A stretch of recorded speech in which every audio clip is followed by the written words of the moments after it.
আসসালামু আলাইকুম। বাংলাদেশ জাতীয়তাবাদী দল বিএনপির 42তম প্রতিষ্ঠা বার্ষিকীতে আমি প্রথমে শুভেচ্ছা জানাচ্ছি সারা দেশে বিএনপির সর্বস্তরের নেতা কর্মী, শুভাকাঙ্ক্ষী, সমর্থক এবং বিশেষ করে দেশপ্রেমিক জনগণকে, যাদের ভালোবাসায় সিক্ত হয়ে দলটি প্রতিষ্ঠার পর থেকে আজ পর্যন্ত সবচেয়ে জনপ্রিয় এবং বিশ্বস্ত রাজনৈতিক দল হিসাবে মানুষের আস্থা অর্জন করতে সক্ষম হয়েছে। জনগণ বিশ্বাস করে বাংলাদেশের রাজনীতিতে বিএনপি একটি রাজনৈতিক দল, যাদের কাছে নিরাপদ বাংলাদেশ, যাদের কাছে নিরাপদ গণতন্ত্র, যাদের কাছে নিরাপদ মানুষের স্বাধীনতা এবং সম্মান। বিএনপির প্রতিষ্ঠা বার্ষিকীর এই শুভ লগ্নে আমি শ্রদ্ধা ভরে স্মরণ করছি বিএনপির প্রতিষ্ঠাতা, স্বাধীনতার ঘোষক শহীদ রাষ্ট্রপতি জিয়াউর রহমানকে, যিনি বাংলাদেশে গণতন্ত্র পুনর্জীবিত করে গিয়েছিলেন, সংবাদপত্রের স্বাধীনতা ফিরিয়ে দিয়েছিলেন। বিএনপি গঠনের আগে আওয়ামী লীগ সহ নিষিদ্ধ ঘোষিত রাজনৈতিক দলগুলোকে পুনরায় নিজ নিজ দলীয় পরিচয়ে রাজনীতি করার সুযোগ করে দিয়েছিলেন। আমি বিশেষভাবে উল্লেখ করতে চাই দেশনেত্রী বেগম খালেদা জিয়ার কথা, যার আপোষহীন নেতৃত্ব ও ব্যক্তিত্ব বিএনপিকে পৌঁছে দিয়েছে টেকনাফ থেকে তেতুলিয়া, রূপসা থেকে পাথুরিয়া, দেশের প্রতিটি এলাকা, প্রতিটি অঞ্চলে অধিকাংশ মানুষের হৃদয়ে। তিনি মাদার অফ ডেমোক্রেসি। দলের প্রতিষ্ঠাকাল থেকে আরম্ভ করে আজ পর্যন্ত বিএনপির অসংখ্য নেতা, কর্মী, সমর্থক ইন্তেকাল করেছেন। অনেকে বিভিন্ন সময় ক্ষমতাসীনদের নির্মমতার শিকার হয়ে প্রাণ দিয়েছেন। দলের জন্য তাদের মেধা, শ্রম, সাহস আজ বিএনপিকে দেশের সবচেয়ে জনপ্রিয় এবং নির্ভরযোগ্য সংগঠনে পরিণত করেছে। তাদের অবদান শ্রদ্ধার সঙ্গে আমি আজ স্মরণ করছি। মহান আল্লাহর দরবারে তাদের আত্মার মাগফিরাত কামনা করছি। সারা দেশে দলের বিভিন্ন পর্যায়ে অনেক নেতা, কর্মী, সমর্থক শুধুমাত্র বিএনপি করার কারণে এই অবৈধ সরকার এবং তাদের লেলিয়ে দেওয়া সন্ত্রাসীদের দ্বারা নির্যাতিত হয়েছেন। বছরের পর বছর ধরে হামলা কিংবা মিথ্যে মামলায় হয়রানির শিকার হয়েছেন। আমি সবার প্রতি আন্তরিক সহানুভূতি প্রকাশ করছি। তাদের পরিবারের সদস্যদের প্রতি জানাচ্ছি সহমর্মিতা। আজ আমি আবার একটি প্রতিশ্রুতি পুনর্ব্যক্ত করতে চাই। গণতন্ত্র প্রতিষ্ঠার সংগ্রামে বিভিন্ন সময়ে যারা আত্মত্যাগ করেছেন, নির্যাতন, নিপীড়নের শিকার হয়েছেন, জনগণের সমর্থনে আগামী দিনে বিএনপি আবারও রাষ্ট্র পরিচালনার সুযোগ পেলে গণতন্ত্রের জন্য তাদের ত্যাগ ও অবদান অবশ্যই শ্রদ্ধার সঙ্গে মূল্যায়ন করা হবে ইনশাআল্লাহ।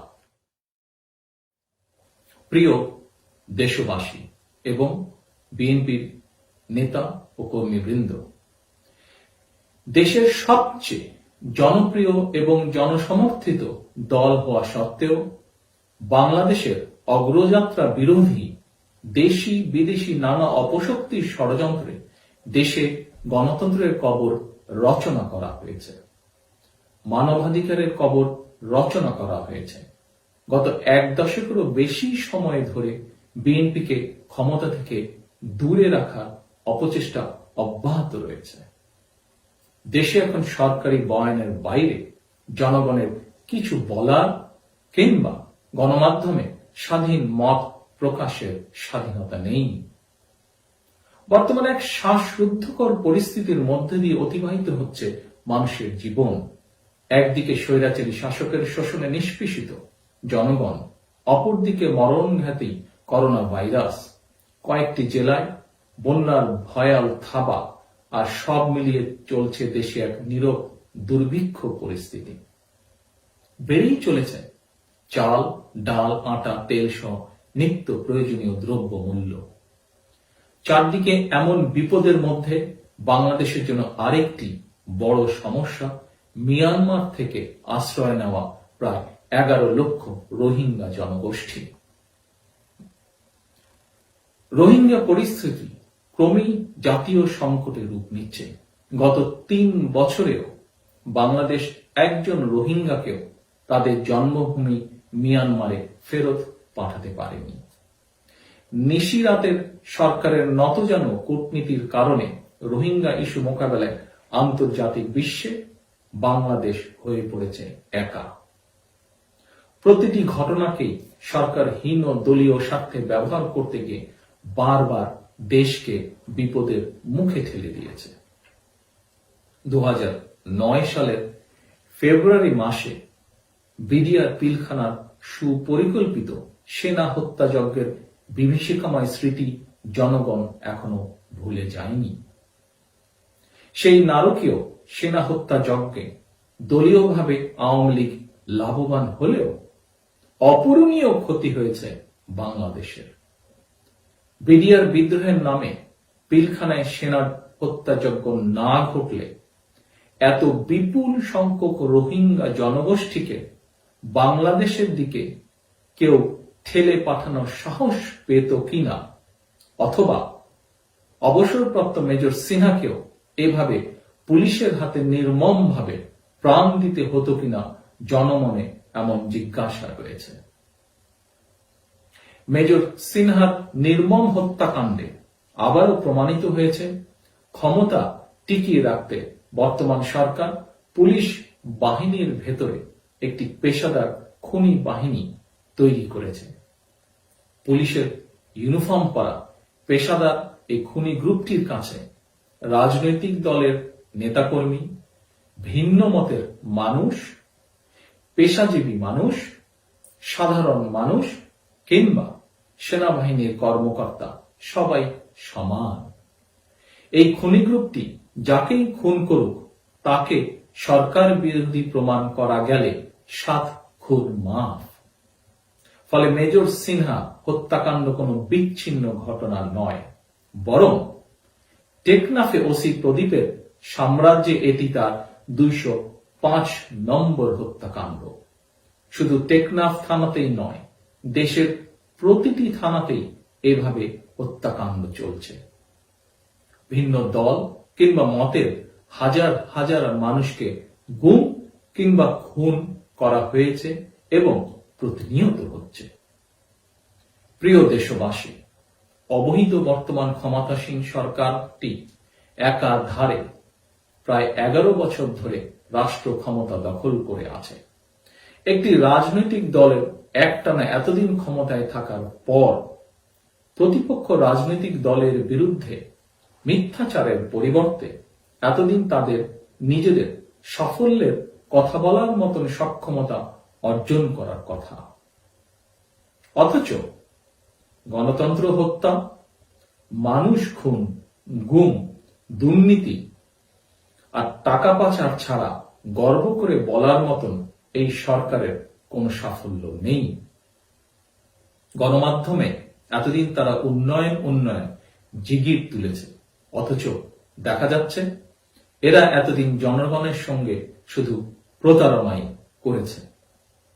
বাস্তবতা হল প্রতিটি মন্ত্রণালয়, প্রতিটি দপ্তর, অধিদপ্তর, প্রতিটি সেক্টর, প্রতিটি বিভাগ, সরকারি প্রতিটি প্রতিষ্ঠানই দুর্নীতি, লুটপাট, অবিচার, অনাচার আর প্রতারণায় নিমজ্জিত। সর্বক্ষেত্রে এমন পাহাড় সম দুর্নীতি, প্রতারণা আর ব্যর্থতার আড়ালে চাপা পড়েছে আওয়ামী লীগের রাজনীতি। রাজনৈতিকভাবে সম্পূর্ণ দেউলিয়া আওয়ামী লীগ এখন তাদের ব্যর্থতাকে হঠাৎ করে আবারও দাবার গুটি হিসেবে ব্যবহার করছে। আওয়ামী লীগ ক্ষমতায় এসে শেখ মুজিবুর রহমান হত্যাকাণ্ডের বিচার করেছে। বিচারের রায় কার্যকর করতে গিয়ে অভিযুক্তদের একের পর এক ফাঁসির রায়ও কার্যকর করেছে। তাই আমরা মনে করি এটি এখন একটি মীমাংসিত বিষয় হতে পারত, কিন্তু সেটি হয়নি। বরং দেখা যাচ্ছে আওয়ামী লীগ নিজেরাই সেটি হতে দিচ্ছে না। শেখ মুজিবুর রহমান হত্যাকাণ্ডের বিচারের পরও প্রায়শই আওয়ামী লীগ এবং তাদের দোসর জাসদ নিজেরাই একে অপরের সঙ্গে ঝগড়ায় লিপ্ত। শেখ মুজিব হত্যাকাণ্ডের সময়কার সেনাপ্রধান এবং ক্ষমতাসীন আওয়ামী লীগের সাবেক এমপি জেনারেল শফিউল্লাহ প্রকাশ্যেই বলেছেন শেখ মুজিব হত্যাকাণ্ডের সঙ্গে শেখ সেলিম জড়িত। পাল্টা জবাবে শেখ সেলিম খোদ জেনারেল শফিউল্লাহর দিকেই অভিযোগের আঙুল তুলেছেন। অপরদিকে আওয়ামী লীগের অভিযোগ শেখ মুজিব হত্যাকাণ্ডের জন্য জাসদ দায়ী। আবার জাসদের অভিযোগ শেখ মুজিব হত্যাকাণ্ডের দায় আওয়ামী লীগের।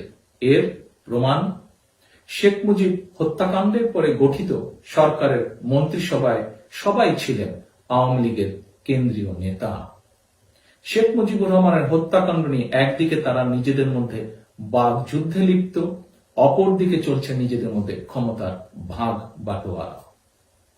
এমন পরিস্থিতির মধ্যেই সম্প্রতি শেখ হাসিনা এবার হঠাৎ করে শেখ মুজিবুর রহমান হত্যাকাণ্ডের সঙ্গে স্বাধীনতার ঘোষকের নাম জড়িয়ে জনমনে বিভ্রান্তি সৃষ্টির অপচেষ্টায় লিপ্ত। আমরা মনে করি শেখ মুজিব হত্যাকাণ্ডের বিচার সম্পন্ন হয়েছে। এই ঘটনার সঙ্গে কোনোভাবেই স্বাধীনতার ঘোষকের সংশ্লিষ্টতার কোনো বিশ্বাসযোগ্য তথ্য প্রমাণ পাওয়া যায়নি। ফলে শেখ হাসিনা কিংবা আওয়ামী লীগের রাজনৈতিক উদ্দেশ্য প্রণীত মিথ্যাচারের জবাব দিয়ে ভিত্তিহীন একটি অভিযোগের গুরুত্ব বাড়ানোর প্রয়োজন আছে বলে বিএনপি মনে করে না। কারণ শেখ হাসিনা কিংবা ওবায়দুল কাদেরের কথায় ইতিহাস রচিত হয় না, ইতিহাস উদ্ভাসিত হয় তার আপন আলোয়। শেখ হাসিনা কিংবা ওবায়দুল কাদেরের কথায় হয়তো আওয়ামী লীগ আনন্দিত হতে পারে, কিন্তু মানুষের কাছে শেখ হাসিনা কিংবা ওবায়দুল কাদেরের কথার গুরুত্ব নেই। জনগণ তাদের কথাও বিশ্বাস করে না। জনগণ যদি তাদের কথা বিশ্বাস করত তাহলে বারবার তাদেরকে বিনা ভোটে কিংবা নিশিরাতের হিসাব নিকাশে ক্ষমতা আঁকড়ে থাকতে হতো না। বরং আওয়ামী অপশক্তির অতীত কার্যকলাপ প্রমাণ করে যখনই আওয়ামী লীগ তাদের কোনো ব্যর্থতা আড়াল করতে চায় অথবা গণবিরোধী কোনো অসৎ উদ্দেশ্য বাস্তবায়ন করতে চায় কিংবা দেশের স্বার্থ বিরোধী কোনো পদক্ষেপ গ্রহণ করে, তখনই তারা একটি অহেতুক ইস্যু সৃষ্টি করে জনগণকে ব্যস্ত রাখার চেষ্টা করে। তাই এবারও হঠাৎ করে স্বাধীনতার ঘোষক এবং মাদার অফ ডেমোক্রেসির বিরুদ্ধে মিথ্যাচার ও অপপ্রচার উস্কে দিয়ে আওয়ামী লীগ হয়তো দেশ ও জনগণের স্বার্থ বিরোধী কোনো অপতৎপরতায় লিপ্ত। এ ব্যাপারে দেশপ্রেমিক জনগণের প্রতি আমার আহ্বান, সতর্ক এবং সজাগ দৃষ্টি রাখুন। প্রিয় দেশবাসী, স্বাধীনতা পরবর্তী আওয়ামী লীগ সরকার এবং বর্তমান আওয়ামী লীগ সরকার তাদের ঠিক একই চরিত্র। দলটির শুধু নেতৃত্ব পরিবর্তন হয়েছে, চরিত্র পরিবর্তন হয়নি। শেখ মুজিবুর রহমান আওয়ামী লীগকে বলেছিলেন চোরের খনি। সেই চোরের খনি এখন শেখ হাসিনার আমলে পরিণত হয়েছে ডাকাতের খনিতে। প্রিয় দেশবাসী, কোভিড-19 পরিস্থিতি মোকাবেলায় ক্ষমতাসীন সরকারের সামনে এই মুহূর্তে সবচেয়ে অগ্রাধিকার ইস্যু হওয়া উচিত দেশের মানুষের জন্য করোনা ভাইরাসের ভ্যাকসিন প্রাপ্তি নিশ্চিত করা। কয়েকটি দেশ করোনা ভাইরাসের ভ্যাকসিন ট্রায়ালের প্রায় শেষ ধাপে রয়েছে। তাই করোনা ভাইরাসের ভ্যাকসিন প্রাপ্তি নিশ্চিত করতে বাংলাদেশ ভ্যাকসিনের থার্ড ফেজের ক্লিনিক্যাল ট্রায়ালের অনুমতি দেওয়ার পাশাপাশি আমাদেরকে সম্ভাব্য সকল বিকল্প সম্পর্কে সজাগ থাকতে হবে। আমাদেরকে global alliance for vaccine and ইমিউনাইজেশনের সদস্য হতে হবে। বিশ্ব স্বাস্থ্য সংস্থা এবং ভ্যাকসিন গবেষণা ও উৎপাদনকারী প্রতিষ্ঠানগুলোর সঙ্গেও নিবিড় যোগাযোগ স্থাপন করতে হবে, যাতে যথাসময়ে করোনা ভ্যাকসিন পেতে বাংলাদেশকে সমস্যায় পড়তে না হয়। তবে দুর্নীতিতে চ্যাম্পিয়ন শেখ হাসিনা সরকারকে সতর্ক করে দিয়ে বলতে চাই, করোনা ভ্যাকসিন সংগ্রহে দুর্নীতির আশ্রয় নেবেন না। মানুষের জীবন বাঁচি রেখে দুর্নীতি করবেন না।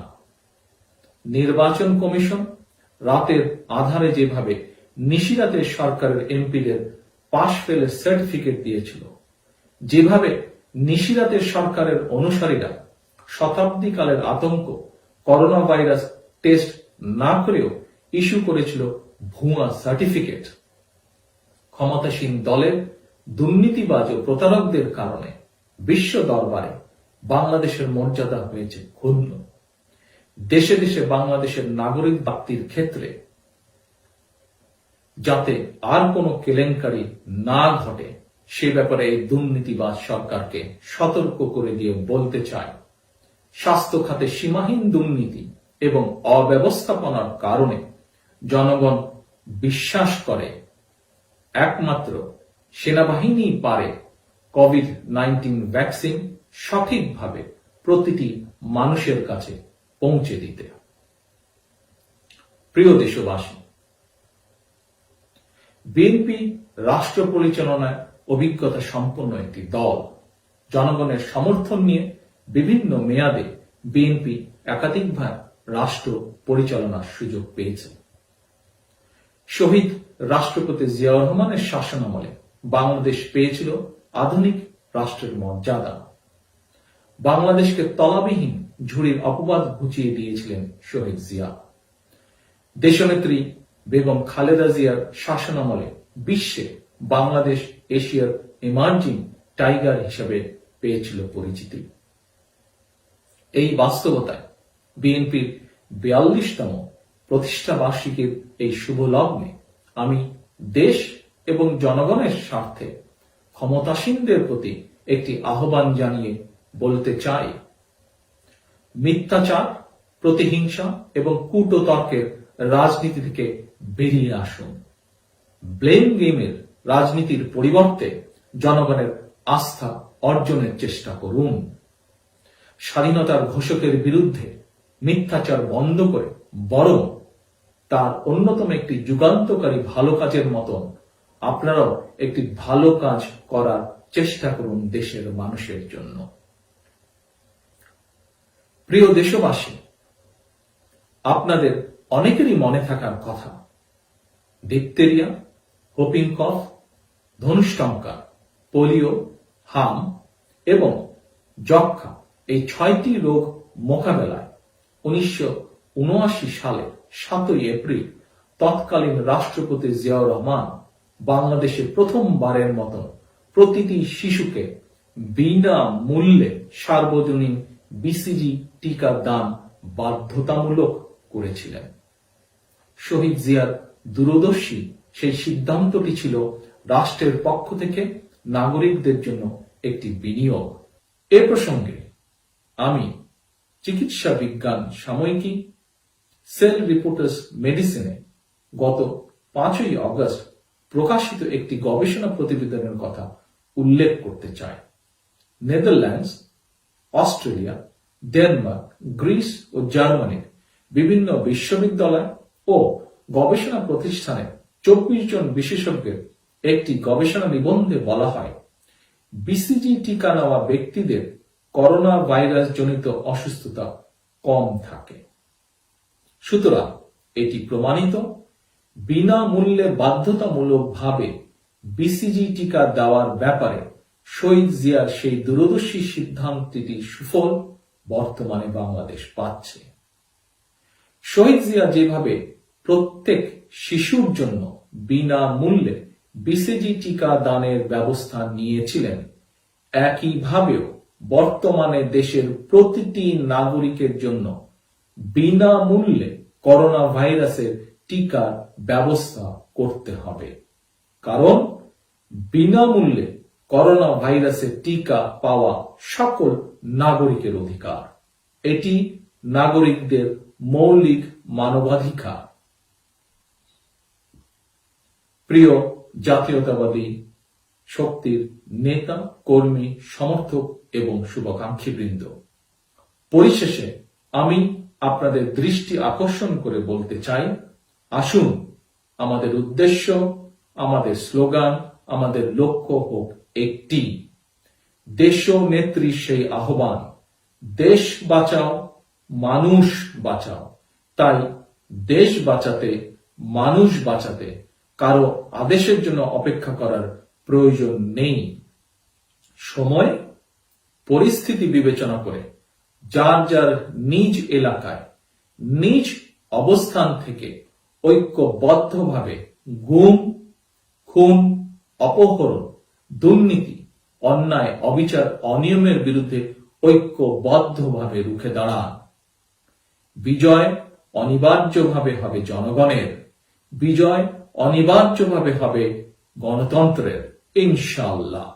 বাংলাদেশ জিন্দাবাদ, বাংলাদেশ জাতীয়তাবাদী দল জিন্দাবাদ। আল্লাহ হাফেজ।